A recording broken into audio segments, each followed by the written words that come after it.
Hello guys, welcome to MCC. मैं हूं आपका आरबी सर। तो जैसा कि नीट 2020 का भी 13th को एग्ज़ाम है। नीट 2020 का जेई मेंस का तो चल ही रहा है और पेपर ठीक ठाक आ रहे हैं। ज़्यादा मुश्किल भी नहीं है, ज़्यादा आसान भी नहीं है। तो देखो, कुछ यहाँ पे मैं डाउट्स मतलब कुछ ऐसी प्रॉब्लम्स है जो लगभग हर बच्चे की होती है, जो हर बच्चा पेपर से आने के बाद बताता है।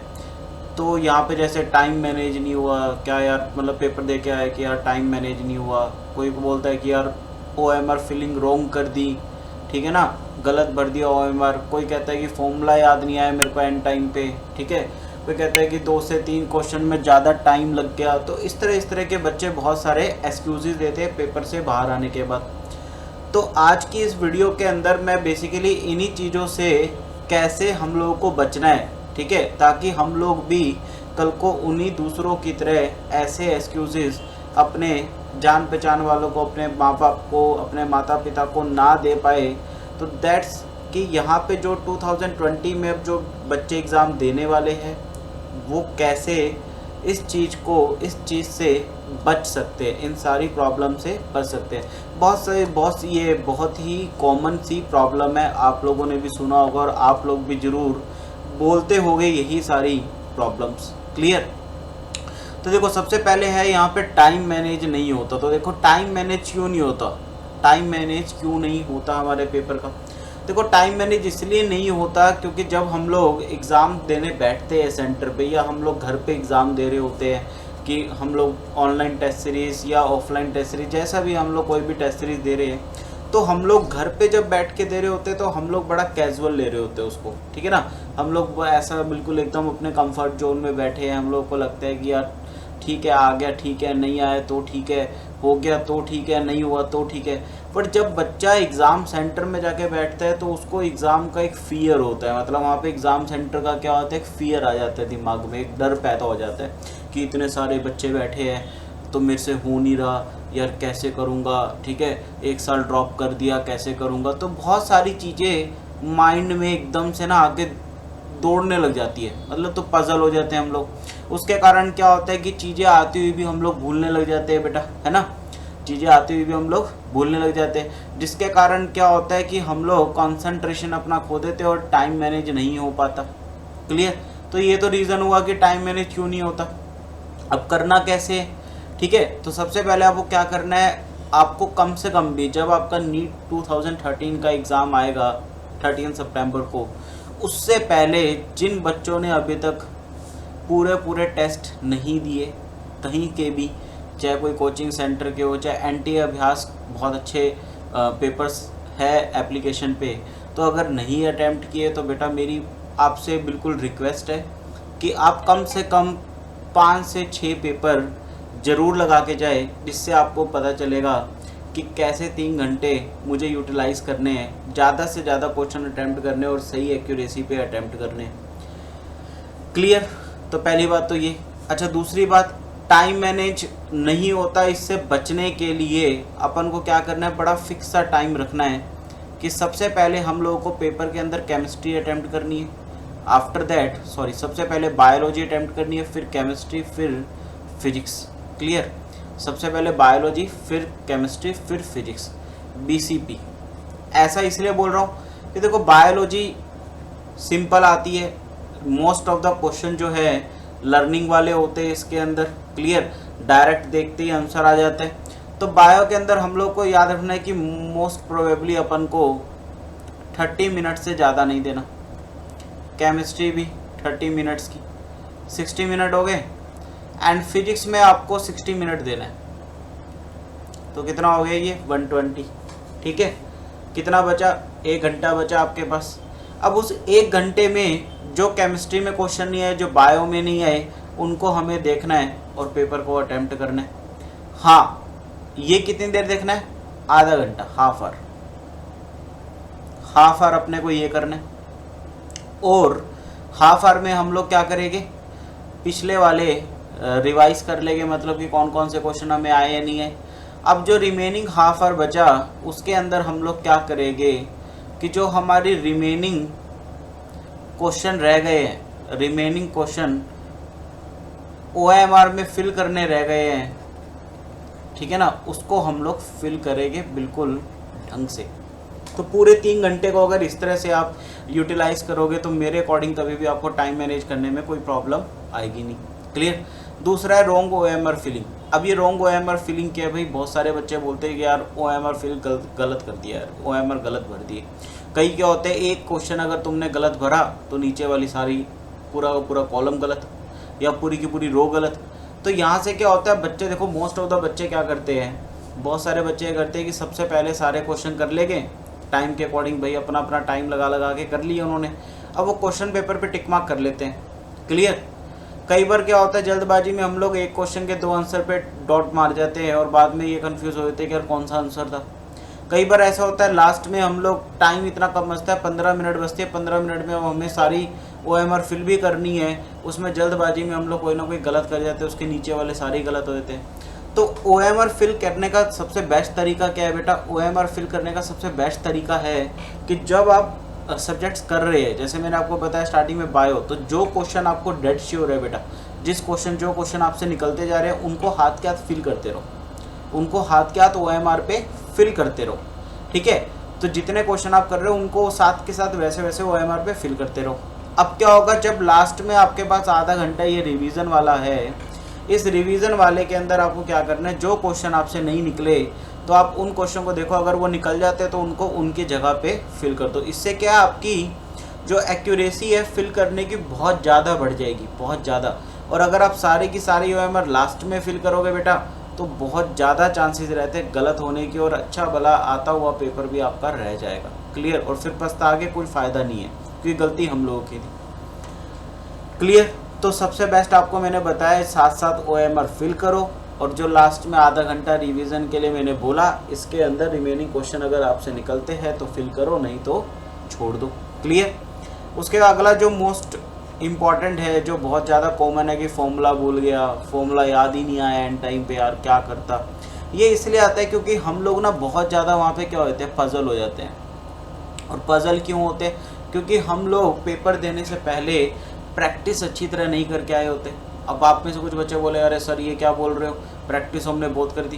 बेटा प्रैक्टिस 2 साल आपने पढ़ा, वहाँ तो करी आपने प्रैक्टिस, जब आपने 2 साल तैयारी करी आपने उस टाइम प्रैक्टिस करी।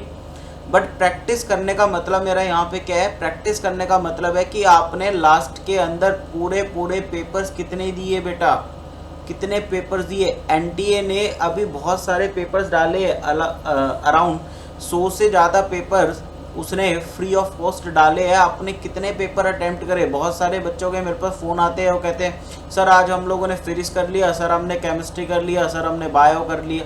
अरे बेटा सिंगल सब्जेक्ट करके क्या करोगे, वो तो तुम 2 साल के अंदर ही करके आए हो ना, 2 साल भी तो तुमने वही करा है। अब ये टाइम तो वो टाइम है जिसमें तुम्हें तीनों सब्जेक्ट्स को एक साथ 3 घंटे के अंदर करना है। तब वहाँ से कहानी समझ आती है, वहाँ से पता चलता है कि हम लोगों का दिमाग क्या ओवरऑल पेपर में कितना अच्छा चलता है। उसके बाद हर पेपर को अपन को क्या करना है बेटा, एनालाइज करना है। हर किसी को मैं ये बोलता हूँ कि एनालाइज करो। अब बहुत सारे बच्चे कहते हैं सर एनालाइज कर लिया, बेटा एनालाइज करना है, रीड नहीं करना उसको। ठीक है, एनालाइज करने में कम से कम 3 से 4 घंटे लगते हैं। कैसे करते हैं एनालाइज, सबसे पहले सपोज आपको केमिस्ट्री का एग्जांपल देता हूँ। ठीक है, केमिस्ट्री में आपने क्वेश्चन देखा, सबसे पहले ये देखो क्वेश्चन कौन से चैप्टर का है बेटा। ठीक है ना, क्वेश्चन कौन से चैप्टर का है, उस चैप्टर में कौन से टॉपिक है, उस टॉपिक में कौन से सब टॉपिक है। अब उसके बाद देखो ये इतना ढूंढ लिया, फिर देखो क्या तुम्हारे नोट्स में लिखवाया, नहीं लिखवाया तो फिर पूछ लो टीचर से, लिखवाया तो उसको वहीं से पढ़ा और काम ख़त्म करो, आगे बढ़ो। क्लियर। इस तरह से किसी भी सब्जेक्ट का चाहे पेपर हो, इस तरह से अगर आप एनालाइज करोगे तो हमेशा वो पॉइंट पे पहुंच पाओगे जहां पर आपकी कमी है। अगर आप इस तरह से एनालाइज ही नहीं करोगे तो आप कभी भी ये समझ ही नहीं पाओगे आपका इस चैप्टर में कौन सा पर्टिकुलर टॉपिक, कौन सा पर्टिकुलर एरिया आपका वीक है, और आपको ऐसा ही लगेगा कि मुझे सब आता है बट नंबर मेरे फिर भी नहीं आते। क्लियर। तो ये इस तरह से आपको करना है। और प्लीज़ ये फॉर्मूला याद तभी नहीं आता जब हम लोगों का माइंड पजल हो जाता है, हम लोग कंफ्यूज हो जाते हैं। वो इसलिए होते हैं due to lack of practice, due to lack of paper practice कि हम लोग पूरे पेपर्स देने की हमारी आदत नहीं होती, 3-3 घंटे हम लोगों ने पेपर्स पूरे बैठ के करे नहीं होते, जिसकी वजह से ये सारा का सारा खेल होता है। अगला है 2 से 3 क्वेश्चन में ज़्यादा टाइम लग गया, ये भी क्या है, लैक ऑफ प्रैक्टिस की वजह से है बेटा। ठीक है, क्योंकि हम लोग क्या करते हैं, जब 2 साल तैयारी करते तो उस टाइम पे हम लोग टाइम लिमिट लगा के थोड़ी देखते हैं। हम लोग तो उस टाइम पे एक क्वेश्चन पे आधा घंटा लगा रहे, 1 घंटा लगा रहे हैं। ठीक है, नहीं निकलता तो टीचर से पूछ लिया, हम लोग ये काम करते हैं बेटा। ठीक है ना, जब ड्यूरिंग द 2 ईयर प्रोग्राम जब हम लोग तैयारी कर रहे होते हैं तो हम लोग यही करते हैं, हम लोग कौन सा टाइम से थोड़ी करते हैं। बट जब हम लोग पेपर प्रैक्टिस करते हैं, मतलब जब हम लोग पूरी टेस्ट सीरीज देते हैं, तो वहाँ पर हमें समझ आता है कि हमें यार एक क्वेश्चन पे कितना टाइम लगाना है, कितना नहीं लगाना। वहाँ पे हम क्या करते हैं कि क्वेश्चन निकल रहा होता है, हम लोग उस पर 5 से 10 मिनट खर्च कर देते हैं और लास्ट में आके पता चलता है कि यार आंसर अभी भी नहीं आया, 4 ऑप्शन में मैच ही नहीं कर रहा। तो फिर वो 10 मिनट तो आपने बेकार कर दिए, उसकी वजह से आपके 2 से 3 क्वेश्चन वैसे ही रह जाएंगे। तो आपको करना क्या है, मेरे अकॉर्डिंग देखो, मैं आपको एडवाइस ये करूँगा कि हर क्वेश्चन में एक आइडियल जो टाइम होता है 2 मिनट से ज़्यादा ना दो। आप किसी भी क्वेश्चन को 2 मिनट से ज़्यादा आप ना दो। 2 मिनट में अगर आपका क्वेश्चन निकलता है देन इट्स ओके।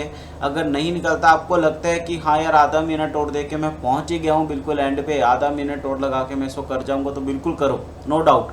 बट अगर आप 2 मिनट के तक भी सोच रहे हो और फाइट ही मार रहे हो कि मैं कैसे स्टार्ट करूं, या हल्का सा स्टार्ट करो और आगे कुछ समझ ही नहीं पा रहे कि इसको आगे कैसे लेके जाऊं, तो बेटा मेरे अकॉर्डिंग तो उसको छोड़ दो वहीं पे। ठीक है, क्योंकि जब 2 मिनट आपने सोचने में लगा दिया कि मैं स्टार्ट कैसे करूं, या सिर्फ जस्ट हल्का सा स्टार्ट करके आपने ये सोचा कि मैं आगे कैसे ले, तो वो आपसे 5 मिनट बाद भी नहीं बनना बेटा, है ना। ये थोड़ी कड़वी सच्चाई है। आप में से कुछ को लग रहा होगा सर तो हमारे को डीमोटिवेट कर रहे, बेटा डीमोटिवेट नहीं कर रहा, ये सच्चाई है। ये आपको भी पता है कि जब क्वेश्चन आपसे 2 मिनट में नहीं बन रहा ना, तो आप उसको 5 मिनट भी लगा दोगे तब भी नहीं बनेगा। क्लियर। तो क्योंकि अगर करा हुआ क्वेश्चन आपका इस तरह का होगा तभी तो आप कर पाओगे ना। वहाँ पे इतना सारा टाइम थोड़ी होता है कि हम लोग नए क्वेश्चन को वहाँ पे करने बैठ जाए, जो हमने आज तक कभी ऐसा क्वेश्चन करा ही नहीं, उस क्वेश्चन को करने के लिए तो ऑब्वियस ही बात है ना कि टाइम लगेगा बेटा। ठीक है, चमत्कार तो है नहीं कि आपके अपने दिमाग में घुस जाएगा अच्छा ये क्वेश्चन इस तरह का होगा। ठीक है, अगर आपने उस तरह का क्वेश्चन करा है तो आप बिल्कुल ईजिली कर दोगे, फटाफट से कर दोगे, 2 मिनट से 3-2.5 मिनट या 3 मिनट में कर दोगे, एक्यूरेट आंसर भी आ जाएगा। बट अगर आपने उस तरह का क्वेश्चन ही नहीं देखा तो आप 10 मिनट भी लगा दोगे, आप आधा घंटा भी लगा दोगे बेटा, तब भी सॉल्व नहीं होगा। क्लियर। तो ये कुछ इंपॉर्टेंट चीज़ें जो मैंने आपसे डिस्कस करी और उसको कैसे ओवरकम हम लोग कर सकते हैं। अब थोड़ी बात कर लेते हैं हम लोग इसके बारे में कि ये सारी प्रॉब्लम तो मैंने आपको बताया कि कैसे कब आती है और इससे बचने का क्या उपाय है। अब कुछ बच्चों का मेरे पास मैसेज आता है कि सर कुछ इंपॉर्टेंट टॉपिक्स बता दो कि नीट के अंदर कहाँ से ज़्यादा क्वेश्चन है। तो बेटा एक चीज़ मैं आपको बताना चाहूँगा कि जैसे इस बार जेईई मेंस का जो अभी पेपर चल रहे हैं, इसके अंदर जो एनटीए अभ्यास ने पेपर दिए ना, उसमें से कुछ क्वेश्चन डायरेक्ट आ रहे हैं बेटा, सीधे डायरेक्ट क्वेश्चन। ठीक है, तो मैं तो आपको एडवाइस करूँगा कि लास्ट के 10 से 15 पेपर्स एनटीए अभ्यास के ज़रूर लगा ले बेटा, नीट वाले। ठीक है ना, एनटीए अभ्यास के ज़रूर लगा ले नीट के, क्योंकि किस्मत अगर अच्छी हुई तो आपका डायरेक्ट क्वेश्चन इसमें से भी टकर जाएगा। क्लियर। तो ये तो ज़रूर लगा ले भाई एनटीए अभ्यास के। क्लियर है। दूसरा चीज़, इम्पॉर्टेंट जो टॉपिक्स है, जो इम्पॉर्टेंट टॉपिक्स मैं आपको बताऊंगा यहाँ पर कि इम्पॉर्टेंट टॉपिक्स आप कौन कौन से किस पे ज़्यादा फोकस करें। देखो भाई, कोऑर्डिनेशन जो है, अब आल्दो बहुत बड़ा चैप्टर है, ठीक है, तो कोऑर्डिनेशन में से मैं आपको बताता हूँ इम्पॉर्टेंट आइसोमर में से क्वेश्चन तो गारंटी तौर पे आएगा, आइसोमर में से तो पक्का है। क्लियर। सीएफटी में से, और इस पे आपको वीडियो देखनी है तो यूट्यूब पे चैनल पे मेरी वीडियो पड़ी है, कोऑर्डिनेशन मैंने पूरा समझाया है। ठीक है ना, क्वेश्चंस के थ्रू समझाया, पूरा चैप्टर कवर करवा दिया, आप उसको भी देख सकते हैं। देन थर्ड इज वर्नर पे क्वेश्चन आता है नीट में। एंड लास्ट में एक जॉन टेलर जरूर कर लेना क्योंकि 2016 में पूछा गया था, उसके बाद फिलहाल अभी तक आया नहीं है, बट इस पर कोई गारंटी नहीं है कि आ सकता है। 2016 में नीट में ही आया था बेटा। क्लियर। अगला जो इम्पोर्टेंट है इलेक्ट्रो बहुत ज़्यादा इम्पोर्टेंट है। इलेक्ट्रो के अंदर जो चीज़ें मेन आती है वो एक तो आपका वही इलेक्ट्रोकेमिकल सेल है, नस्ट इक्वेशन आपको अच्छी तरह आना चाहिए, गिब्स फ्री एनर्जी पे बहुत सारे क्वेश्चन, गिब्स फ्री एनर्जी इसमें इम्पॉर्टेंट है। क्लियर, इस पर जरूर देख लेना। एंड आफ्टर दैट यहाँ पे जो अगला इम्पॉर्टेंट बनता है वो बनता है कोलोराश लॉ। क्लियर, कोलोराश लॉ से इसकी एप्लीकेशन से क्वेश्चन बनता ही बनता है, आपको पता होना चाहिए। Then next is solution. Solution में आजकल रॉड्स लॉ से क्वेश्चन जो आता है ना, मतलब आजकल रियल सॉल्यूशन जो है, रियल सॉल्यूशन पे टॉपिक ज़्यादा क्वेश्चन आते हैं एज कम्पेयर टू जैसे पॉजिटिव डेविएशन, नेगेटिव डेविएशन। इनके एग्जाम्पल पे क्वेश्चन सीधे पूछ लेता है, ठीक है। एंड दूसरा कॉलिगेटिव, दो बहुत ज़्यादा इम्पॉर्टेंट है, ठीक है। क्लियर, तो ये तो आपको मैंने बड़े बड़े 12th के 3 मेन चैप्टर बताए। और देखो फोर्थ, मेटलर्जी से क्वेश्चन जनरली जो आता है वो आपका आएगा या तो कॉपर से, कॉपर के एक्सट्रैक्शन, ब्लिस्टर कॉपर क्या होता है, मैटिक कॉपर क्या होता है, ठीक है। या फिर फ्रोथ इम्पोर्टेंट है बेटा, फ्रोथ आपको आना चाहिए। तीसरा आपको वैन आर्कल इम्पॉर्टेंट है, वैन आर्कल। एंड लीचिंग का प्रोसेस बहुत ज़्यादा इम्पॉर्टेंट है। क्लियर, ये आपको चीज़ें आनी चाहिए। एलिंगम के ऊपर कर लेना, बट आजकल एलिंगम के ऊपर इतना ज़्यादा आता नहीं है, तो मतलब ज़्यादा प्रायोरिटी में नहीं है। 40% प्रायोरिटी मैं इसको बोलूँगा कि एलिंगम की आजकल बनती है। क्लियर, देन नेक्स्ट सरफेस की अगर बात करें हम लोग, तो सरफेस में से एड्जॉर्प्शन आइसोथर्म में तो क्वेश्चन बन सकता है, वो बहुत ज़्यादा इम्पॉर्टेंट है। ग्राफ के ऊपर क्वेश्चन आ सकता है, इक्वेशन के ऊपर क्वेश्चन आता है, बहुत ज़्यादा इम्पॉर्टेंट है। एंड दूसरा कोगुलेशन, वेरी वेरी इम्पॉर्टेंट, बहुत ज़्यादा इम्पॉर्टेंट है। यहाँ से क्वेश्चन बनने के चांस बहुत ज़्यादा होते हैं। Clear, then the next is, अगले जो मेन है आयोनिक से बेटा क्वेश्चन हर साल आता है। क्लियर, और बहुत सारे बच्चों को दुख दे के जाता है ये। तो आयनिक इक्विलिब्रियम में आप बफर करके जाए, बहुत ज़्यादा इम्पॉर्टेंट है। सॉल्ट हाइड्रोलिसिस पढ़ के जाए, मेन यहीं से क्वेश्चन टकरेगा तो यहीं से टकरेगा, इनके अलावा कहीं से नहीं आएगा। आयनिक में आप ये करके जाए। और एक हाँ, सबसे बड़ी चीज़ कॉमन आयन इफेक्ट आपको पता होना चाहिए क्या होता है, इसका एप्लीकेशन आपको आना चाहिए, क्योंकि क्वेश्चन के अंदर वो कॉमन आयन इफेक्ट जरूर देगा लगा के, इसका एप्लीकेशन पता होना चाहिए। क्लियर, देन आफ्टर दैट अगला जो है मेरे अकॉर्डिंग जो इम्पोर्टेंट है, बॉन्डिंग। तो बेटा लाजवाब चैप्टर है, बॉन्डिंग से तो हमेशा क्वेश्चन आता ही आता है। MOT से आप लगा ले, ठीक है। MOT से क्वेश्चन आपका बॉन्ड ऑर्डर पे, हाइब्रिडाइजेशन से आएगा बेटा क्वेश्चन, ठीक है। और आजकल तो इस पे भी आने लग गया है एक्सटेंट ऑफ ओवरलैपिंग पे, बहुत ज़्यादा इंपॉर्टेंट टॉपिक है एक्सटेंट ऑफ ओवरलैपिंग। साथ साथ में जो इसमें बॉन्ड एंगल, बॉन्ड लेंथ, इनका कंपैरिजन, ये भी बहुत ज़्यादा इम्पॉर्टेंट है। इस पे क्वेश्चन बनता है और मोस्टली बच्चे गलत करके आते हैं, ठीक है। अगला मैं इम्पॉर्टेंट बताऊं और चैप्टर फिजिकल इनऑर्गेनिक की बात कर रहा हूँ अभी मैं फ़िलहाल सारी। सॉलिड से बेटा एक क्वेश्चन आएगा, गारंटी तौर पे आता है। सॉलिड स्टेट से जनरली, सॉलिड स्टेट में जनरली जो आता है वो रेडियस